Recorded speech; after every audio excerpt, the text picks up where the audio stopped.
All right, folks, welcome. This is Walter and Pat Boyer from Bookends. We are calling from New Jersey, and we're really proud tonight to help Ron Swoboda launch the paperback version of Here's the Catch. Unfortunately, due to COVID restrictions, we can't do this live, so we're doing Zoom calls, and that's the best we can do for right now, but we're really excited to talk about the book. Just came out in paperback, and Ron is going to be interviewed by our own Greg Arabatis. Sorry. Greg is an expert in scaling and growing early stage product companies in the nutritional supplement industry and works with numerous professional athletes and celebrities as brand ambassadors and influencers. And we've worked with Greg this is probably our 7th or 8th time. He's a great MC. So Greg, I'm going to turn it over to you, you and Ron's. Well, thank you, Walter. And just to amplify, as Walter has said, one of the challenges that small businesses and independent bookstores have been contending with throughout this pandemic is to stay afloat. So we came up with this concept and idea back last September, October, and have been doing these every few weeks, and they've been going really well. And obviously, we all hope to get back together, being able to do these things live over the next few months. But in the interim, if you're watching this in a recorded version, please do pick up Ron's book directly from Bookends Bookstore. The website is www.book-ends.com, or you can call the bookstore directly to order this and many other fine books. Let's do what we can to support this fine independent bookstore that's been serving New Jersey and the community for over 30 years. And without further ado, it is my absolute pleasure to introduce Ron Swoboda. Ron played right field for the Mets from 1965 to 1970. He also played for the Montreal Expos in 71 and the Yankees from 71 to 73. Afterwards, he became a TV broadcaster in New York for WCBS, Milwaukee, and also New Orleans, where he currently lives. He also was a color commentator for telecasts on the Marlins AAA network and club, and he currently lives in New Orleans with his family. So first question, Ron. You came up to the majors. Your first manager was, if I'm not mistaken, was Casey Stengel. Could you share some memories with regards to Casey Stengel? Yeah, I think you hear an awful lot of talk about living legends and, walking around amongst the rest of us mortals. I felt like when I was around Casey Stengel, I was in the presence of a legend, and he was signed by the New York Mets because they knew back then in 1962 when they were born, because of the rules of expansion back then, they were going to be a bad team, and they were going to be a bad team for a while until they could grow their system and start producing more talent. And they were going to have to deal with the media in New York, which was mainly writers back then. TV came later, but Casey always called the writers my writers. He thought his job was to entertain them and to give them something to write about and to chew on, so they didn't turn on the franchise when we were losing 100 games a year, which we did with regularity. Including 62, 63, 64, and 65 when I showed up, and didn't change that much. But being around him, I felt like Stengel was one of these incredible characters, authentic to the core, who spoke in parables. The writers always talked about Casey going on and on and on when they asked him a question, and he'd take them, he'd take him around the primrose path. If he didn't want to give him a straight answer, he'd walk them around the building a couple of times. And when they got back, they weren't sure what they had asked him. That was his way of censoring the media with deluge, right? You can censor the media by limiting what you give them. or what you did if you were Casey Stengel, you drowned them in words. And he was good at it. He was wonderful. And he was a wonderful manager to me.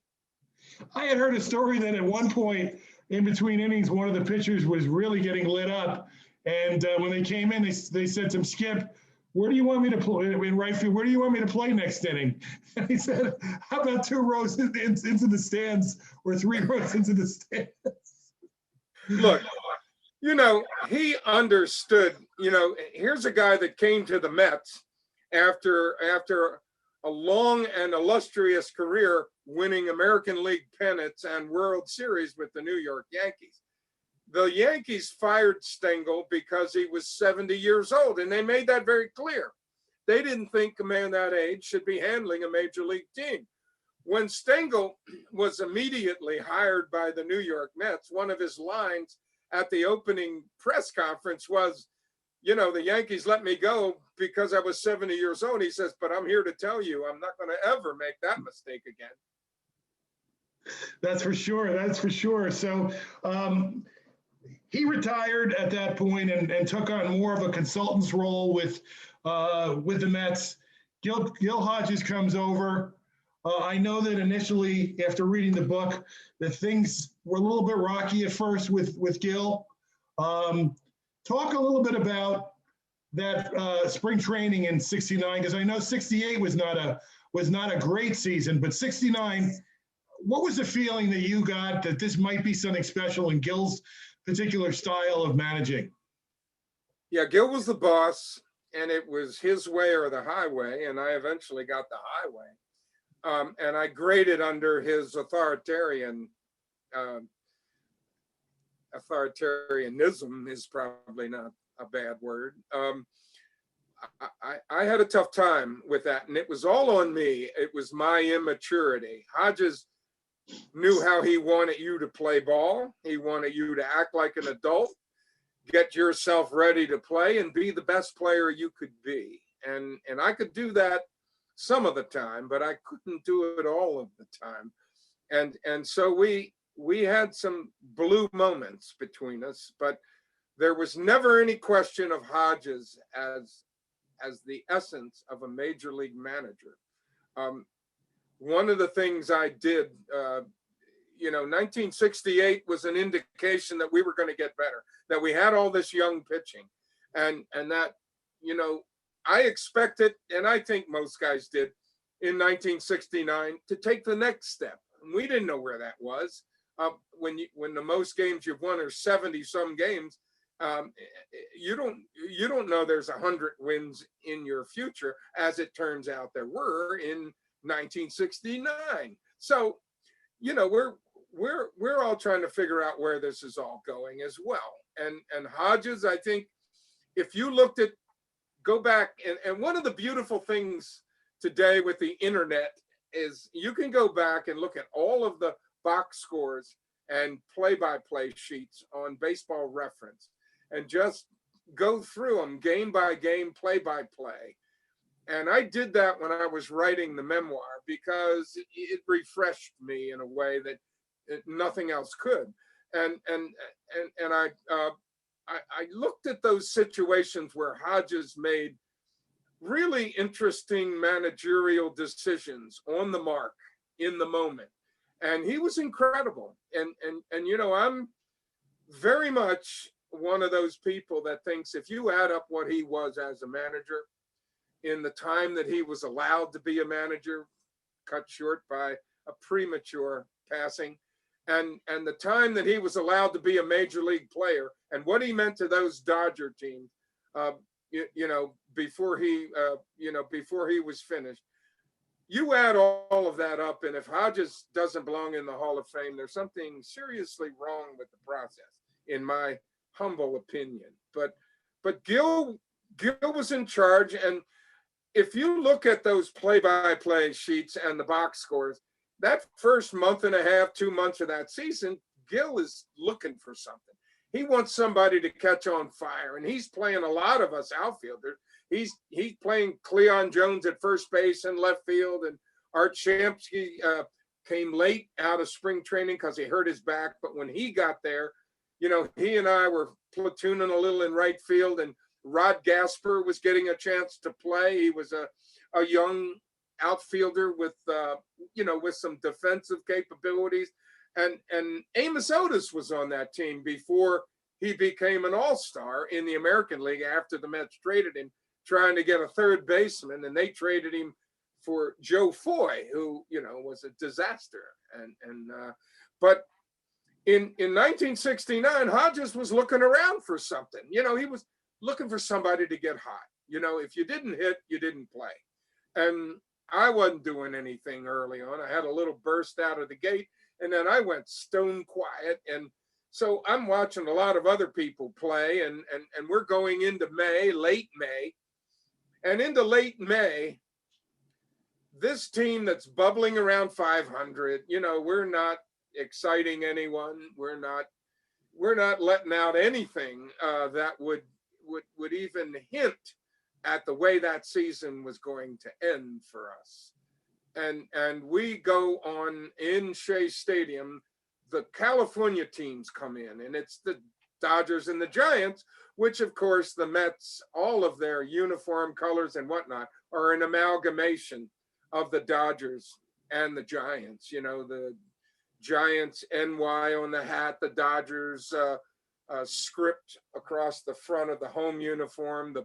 We were Dodger blue and San Francisco orange. That was blue and orange. That's what the Mets were. That's what our colors were. So we were a combination of that.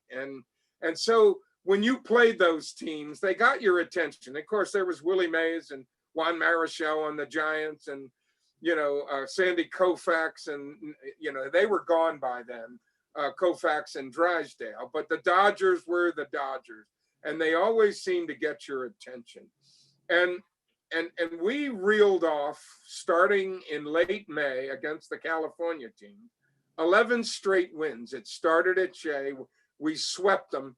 And then we went right on the road. And after a long trip out to California, we picked up where we left off and finished with an 11-game win streak. That's when that season came alive. That's when that ownership and Gil Hodges, and I think our general manager, Johnny Murphy, who was another really solid baseball guy, I think that's when the light came on, and they went, holy cow, we just vaulted into relevance.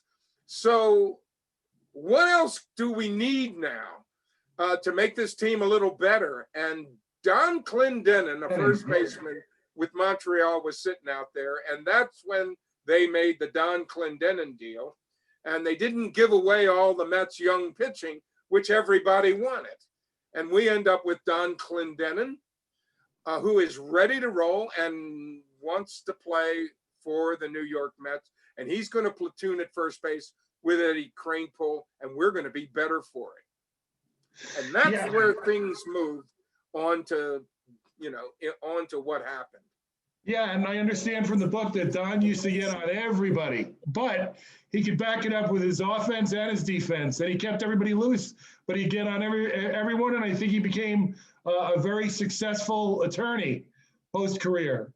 Well, you know, there's an expression in baseball, you know, a clubhouse lawyer. Clendenin was the only clubhouse lawyer I ever heard of who was actually studying law, went on and passed the bar, and became an attorney. You know, he was a clubhouse lawyer, and he got on everybody. You know, he could needle Seaver and needle Rod Gasper, you know, at the top and the bottom of the, you know, whatever the top and the bottom of the roster was, and everybody in between. Clendenin had, I think, the personal wherewithal, the respect as a veteran player and a guy who could chirp. I mean, Clendenin could chirp, and he could talk, and he liked to do it, and it was good stuff. And you know what? Sometimes you wanted to tell him to shut the heck up, but it was good stuff, and it ended up serving a very important purpose. And that, when we were rolling, was to keep us grounded, keep our feet on the ground. But he did it in a wonderful way, and he did it from a maturity and a sense of humor that we got. You talked about in the book Eddie Yost and spoke very fondly about Eddie and how he improved your defense and was one of the best in terms of heading fungos that in Major League history.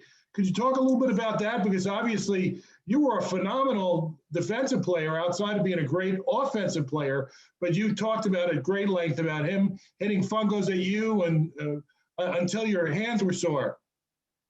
Well, I'll tell you what, I had made some mistakes as an outfielder, and here's an aspect that a lot of people don't understand. First time you come to Shea Stadium, which stands, it's 3 tiers tall, and I think I alluded to the Globe Theater and in a big round triple-decker ballpark. And what that meant was, if you went into the outfield at Shea Stadium, very few fly balls came out of the crowd. So the background was almost always the crowd. And you had to read the baseball against that sort of fluid, mercurial background that changed with the seasons and the light and the clouds and the sun and everything, and people moving around and colored shirts. It wasn't easy. And more than one pretty good outfielder came to Shea Stadium and made mistakes on tough balls, because until you got kind of used to it, it was like the Astrodome, you know, with the panels up top and all the structure that you weren't accustomed to. Shea Stadium could be a problem until you got used to it. And I felt like I made a bunch of mistakes as a young outfielder, and I started working with Eddie Yost, and all I asked him to do was hit me line drives and ground balls. Hit me the hard ones. I always formed this cone of difficulty. In other words, if you put a cone around right here where the balls come, those balls in that small cone hit hard are the tough plays, because they're the ones you have to figure out which way do you turn. Do I charge this line drive? Do I wait?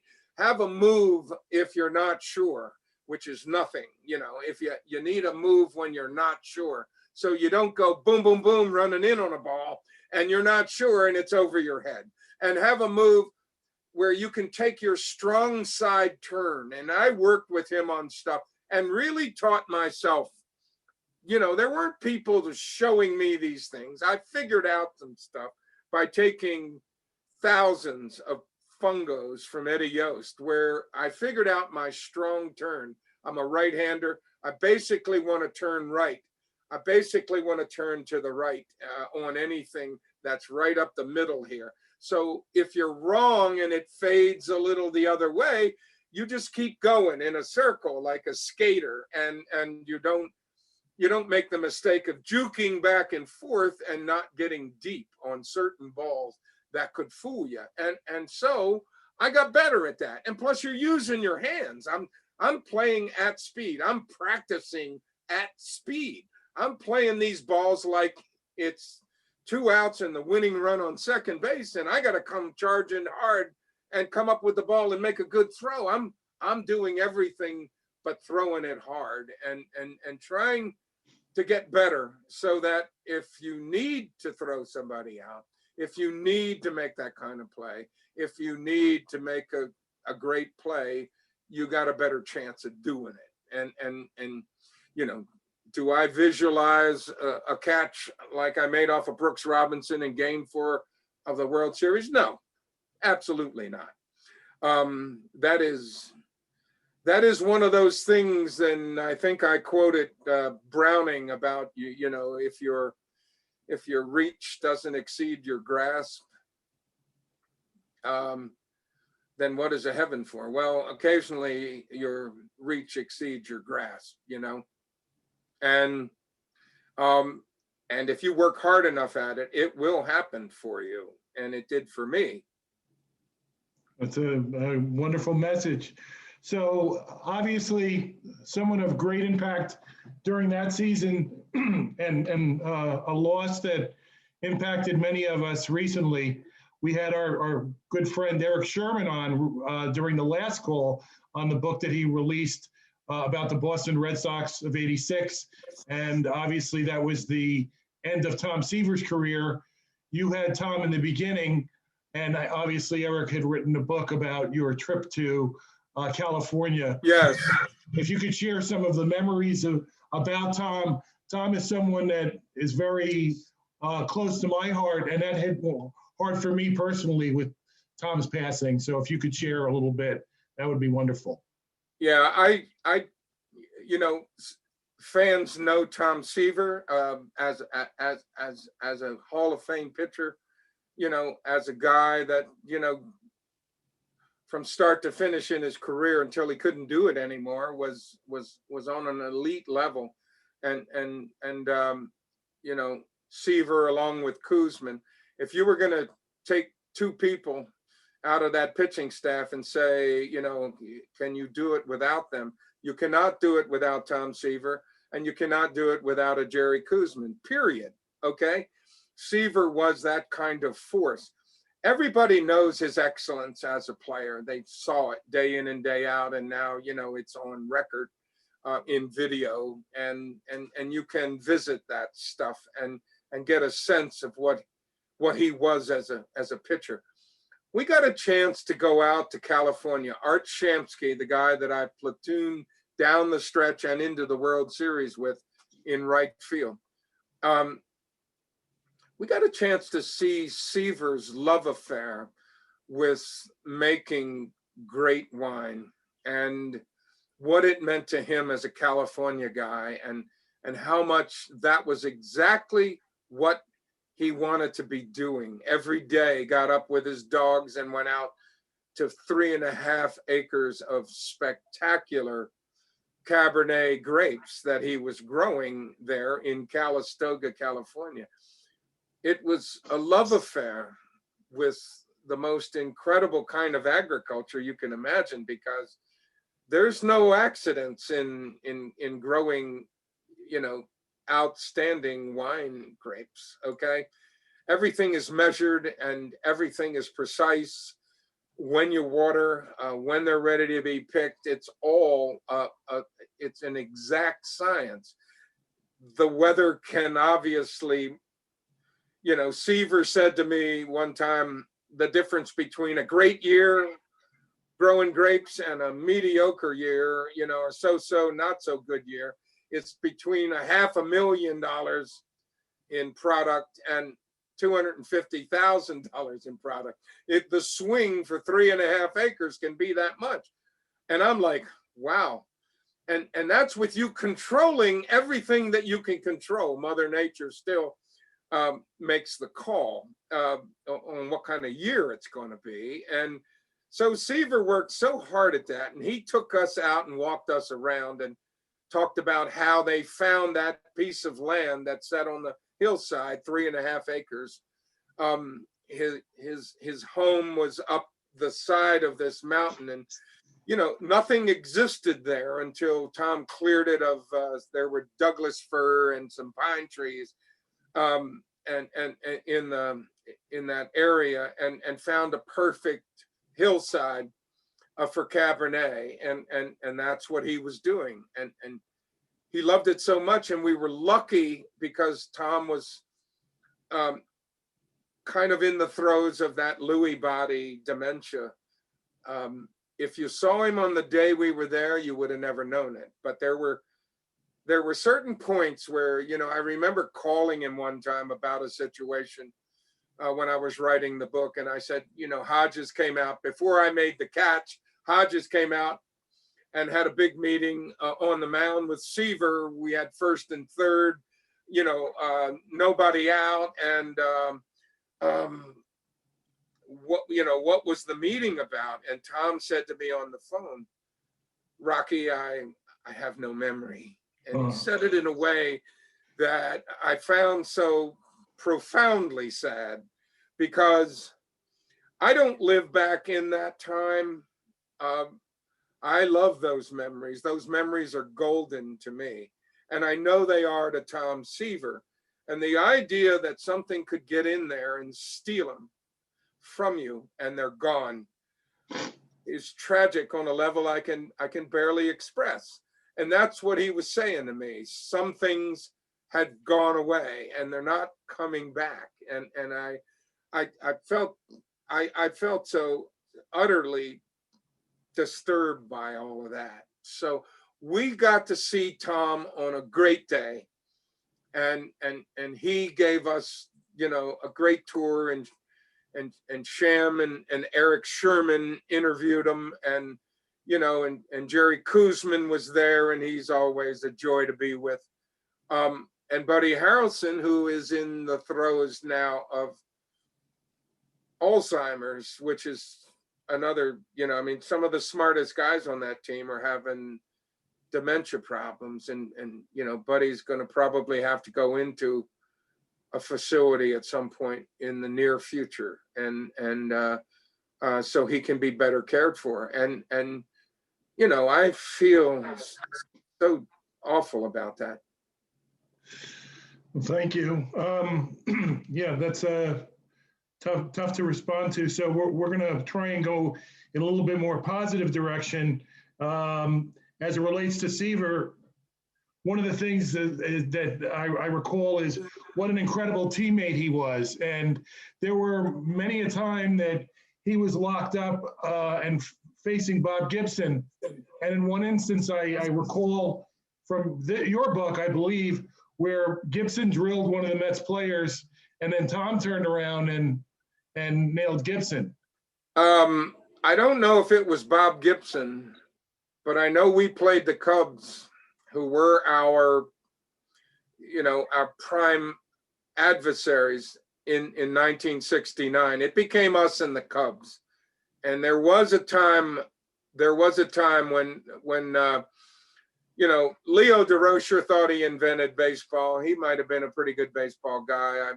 I'm not, you know, of his level of baseball, but I played for Gil Hodges, who I think was 2 or 3 times the manager that Leo DeRocher was, and Leo thought he'd start the ball game off knocking Tommy Agee down. Okay. Seaver wasn't on the mound. Jerry Kuzman was on the mound, and Kuzman wasn't going to have it. And in the top of the 2nd inning, up comes Ron Santo leading off. And Kuzman gave him his best gas right here, right in the ear hole. And the message was, and somehow Ron Santos spun and got his arm in front of the ball and got hit on the forearm. It sounded like he broke his arm. And Santos screamed like he was shot.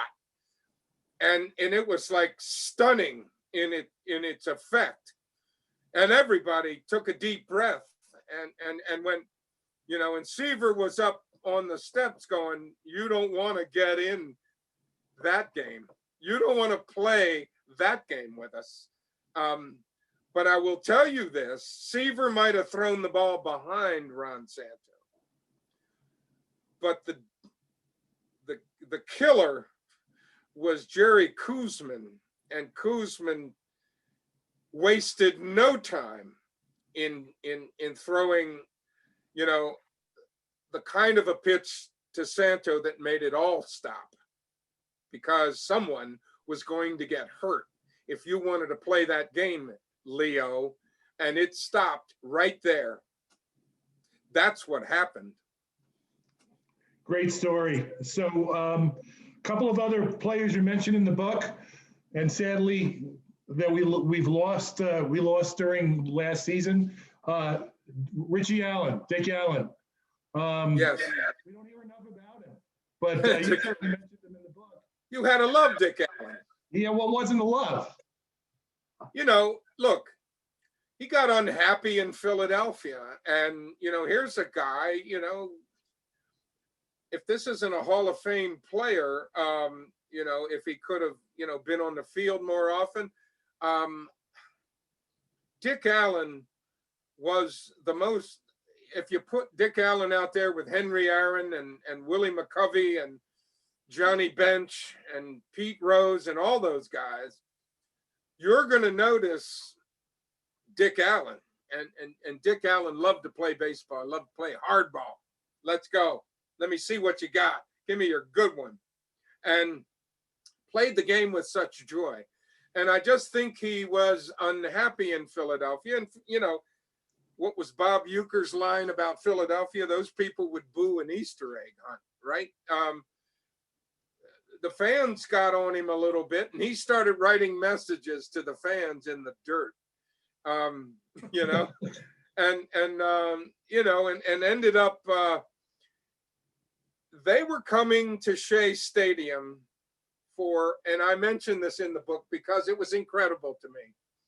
The Phillies are coming down to play us. Dick Allen is driving himself from Philadelphia to New York, but he's going to stop at Monmouth where he has a racehorse that's running. And I don't know if he just got confused or didn't know what time it was. It was a doubleheader and he missed the first game. And I think the manager, I think, was Danny Ozark, or I'm trying to think of who was the manager of the Phillies back then. It wasn't Gene Mock. But here's Dick Allen listening on the radio and realizes I should have been at the ballpark. He's driving down the street and down the New Jersey Turnpike, and he hears he's been suspended indefinitely. So he does a U-turn back to Philadelphia, and he's out for, you know, it's almost a month, I think he was out. And so the Phillies come without Dick Allen. Johnny Callison, their former all-star right fielder, is out. Darren Johnson, a veteran guy, is out. Larry Heisel, a young hitter, is not doing it quite yet. You know, they end up putting a bunch of guys in the lineup, and I don't mean to demean the guys that played against us, but we got Nolan Ryan going, and he's throwing pretty good. And we're leading like 5-0 after 4 or 5 innings. And the reason it all struck me as sitting there, I wasn't in the game. I'm sitting there with a nice seat and a good view. The reason it struck me was, here's the Phillies, who weren't that great a team. And now they've got 4 or 5 of their really good players aren't in the lineup for various reasons. And we're leading them 5-0. And in all the time I've been a New York Met since 1965, I've never felt sorry for anybody else. Never had the opportunity to feel sorry for somebody else. And I'm sitting there thinking, these poor guys are, you know, they don't have a chance. Ryan is rolling, and we're gonna, you know, we're gonna chew these guys up, and I'm gonna be in the clubhouse having a Schaefer beer in about 2.5 hours, and I can't wait. Well, you know, as fate would have it, you know, these guys that were in the lineup, they start producing, and they start getting base hits and knocking boom, boom, boom. And next thing you know, we lose the ball game.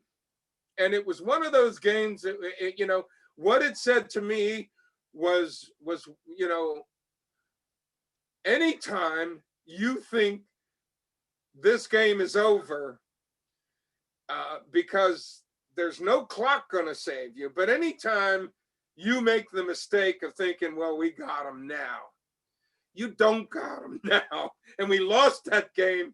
And I was thinking of the gods in baseball, you know, and I felt like they were talking directly to me. You know, they were like saying, don't ever make the mistake of celebrating, you know, early for a win. Or as Yogi Berra would always say, more succinctly, it ain't over till it's over. It was the worst team you could imagine, and they beat us from behind. So Ron, you've got some interesting memorabilia there in your home in Louisiana. We talked before we went on live about meeting Jackie Robinson and an Old Timers Day, but if you could share some of your prized pieces that you have there in your office, I'm sure Well, the viewers would love to see them. well, this is my, we're in my inner sanctum, and what I'll try to do is, I'm a big fan of impressionist, post-impressionist art. And if you look around, you know, as I turn the camera this way, you can see I've got a couple of pieces of, you know, there's a self-portrait of Van Gogh, who is one of my favorites, and just a bunch of other things that I've collected. I showed you earlier, there's a guy, a friend of mine, made a composite of my catch right there, and you can see a lot of other things in this room here that are all important to me. These are memories from 60, 70 years that that I've collected. I got a basketball signed by Wilt Chamberlain. I got a, you know, I'm a kid from Baltimore, you know, and there's my catch in the background there. I'll be darned. Those cars up there are models. The one in the middle was a model made by my brother, who built these wonderful models. And you know, back here is a bunch of baseball memories. You see that Colts helmet there right in the middle of the screen? That's signed by Johnny Unitas. I'm a kid growing up in Baltimore. Now look, we played in Shea Stadium, and that's where the Jets played. And when they met in that Super Bowl, when everybody picked the Baltimore Colts, and Johnny U was on the bench because Earl Morrow was the quarterback, and Joe Namath called the victory. I feel like if the Colts had gotten Johnny Unitas into that ball game, he would have figured out how to win it. And I'm a big Joe Namath fan and a big Jets fan from back then. But I'm gonna tell you, when you're from Baltimore, the God is Johnny Unitas, and I will believe to my dying day that if they got him in there with enough time to work, Unitas wins that game. But this is a room full of memories that can never be replaced. And it's like when all of this has to come down, I'm not a kid anymore.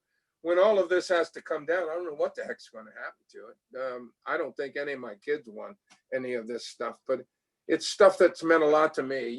Tickets to art galleries in Paris, where I was lucky enough to go a couple of times and visit the art and architecture. It's important stuff to me. As I've gotten older, I've been fortunate enough to chase around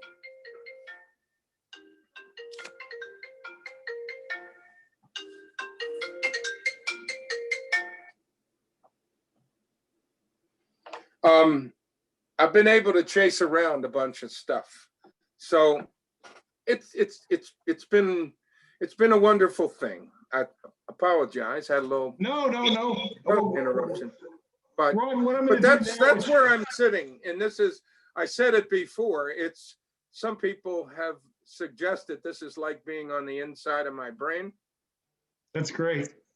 I'm gonna I'll give my college-age son an opportunity to ask a couple of questions, because one of the things that I found to be very important is our great game is losing interest with the younger generation. They're gravitating to football and basketball, and both my boys, I want to keep them involved, and they know the history of the Mets and the other teams, but I always try to involve them a little bit. So Austin, come on over here and ask a couple questions.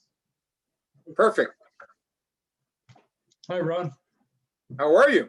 I'm doing well. Hope you're doing the same. Now, the first question I have is, how did your life change after that catch?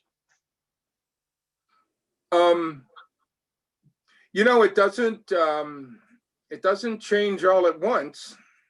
Obviously, as the event goes through time, you as a player, you probably made a play, you're never going to make a play quite like that again. I, you know, so in a lot of ways, it's not repeatable. I think the degree of difficulty was of a magnitude that you're not going to do that again. And what happens is, as you go through your career, you're always sort of attached to it. People continue to talk about it, and you know, you become one with this event.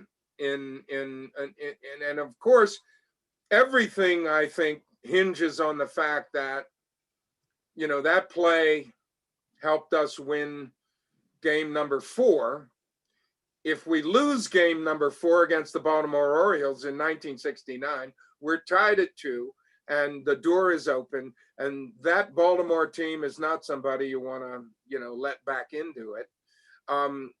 So the fact that that was right at the fulcrum of that World Series, and we nailed it down and won it and went up 3-1 and closed it out the next day without giving any more oxygen to the Orioles, creates, you know, this mystique and you know, of you know, me being associated with this catch, and the story's still interesting to me. And I don't spend a lot of time dwelling on it. I'm not asked a lot about it here in New Orleans, but I do hear from people all the time. And I thought when I was, you know, 70 some years old, it was time to either tell this story or forget about it. And I thought with the 50th anniversary, enough water had gone under the bridge that it was time for me to write. I had spent a lot of time as a sports reporter doing my own writing, and as a columnist here in New Orleans writing for New Orleans Magazine, that I felt like I could write this thing and tell the story the right way and in the best way. And not to make any big deal about it, but just to, you know, let people know what it felt like to go through a season of ups and downs, an everyman kind of guy who's not going to be an all-star, not going to, you know, not going to create numbers that make people go, wow. So I think that's how it's changed me, in the sense that I've always had that moniker. Otherwise, I'm another guy that was lucky enough to play Major League Baseball, and without that little tag on it, and it, you know, it's considerable. That reference has continued, and it continues to amaze me. You know, that people remember it. It's nice to be remembered, you know, especially for the best thing you ever did in your baseball career. You know, Bill Buckner saw the other side of that coin in the '86 series, you know, when he got nailed for, you know, for a ball that got by him and cost the Red Sox the series. I don't know what I would have done had I, you know, I try, every once in a while I try to imagine what life would be like if I hadn't made that catch, and I get disturbed and I stop thinking about it. Now, in your book, Here's the Catch, you have a photo with Willie Mays. I was wondering if you could explain the backstory of this photo. You know, when you do a book, and you know, Mays coming, you know, Mays coming to Shea Stadium, or maybe we took it. Can you tell me? I'm not looking at it now. Is it with a home uniform or an away uniform? Because I can't tell you without seeing it. It may not have any more history than the fact that we were together on the field, and some guy with a camera from AP or UPI or somebody else said, "Can we get a photo of you guys together?" And I would always want to take a picture with Willie Mays. He was a guy you could not take your eyes off of. So we're getting running out of time. Want to touch on a couple of other quick points. Ron, with the changes that they've made in the game today, the runner on second base to start extra innings, the pitch clock in between innings of how many pitches a pitcher can throw. Are you a proponent of the changes that they're making, replay and all these other things from when you? Yeah, I am not a proponent of most of the changes. I like two wild cards in each league. I think that was genius. I thought one wild card in each league was not genius.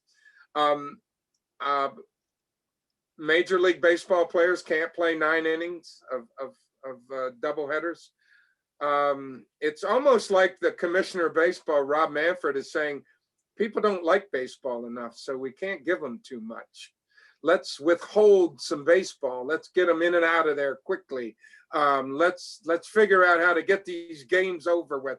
Let's not let these major leaguers, the best players in the world, solve the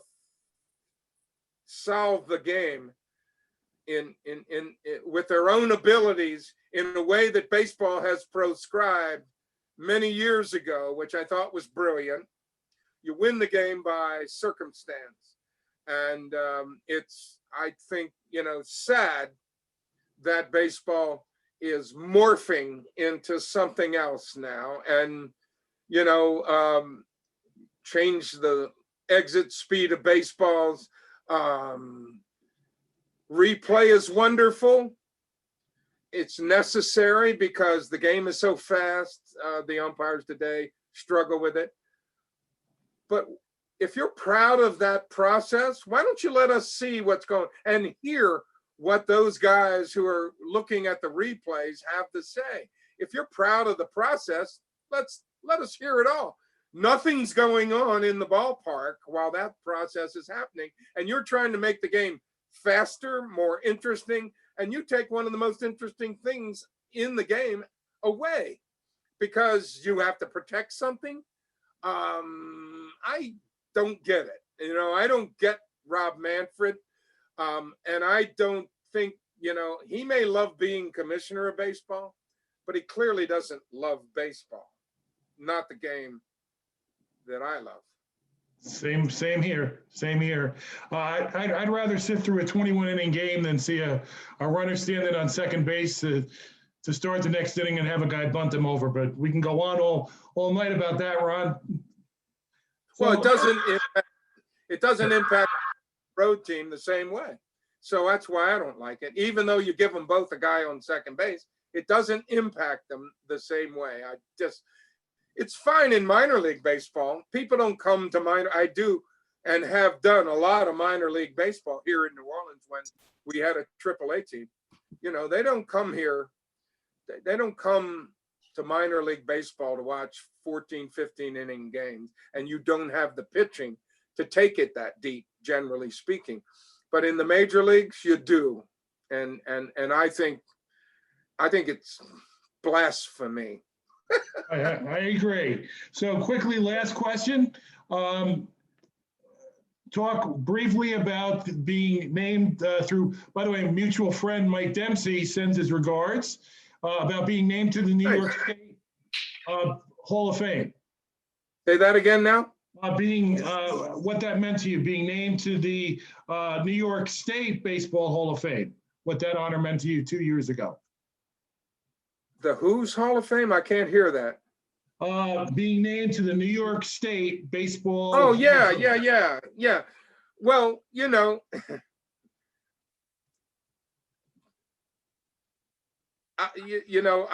I'm always humbled by those kind of things, because if you look at my numbers, you might go, whose Hall of Fame does he belong in?